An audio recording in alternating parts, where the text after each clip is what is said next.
This is a nice restaurant. Yes, thank you for inviting us. I hear the food is delicious.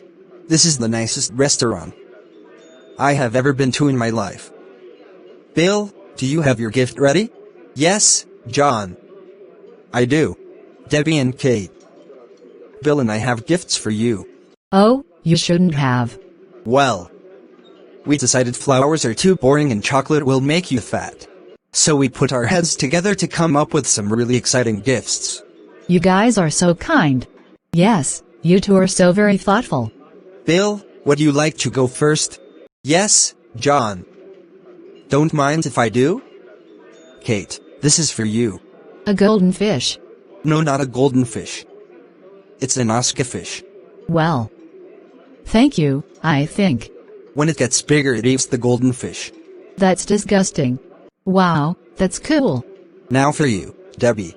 What is this? Some sort dartboard. John, you were so handsome in your picture.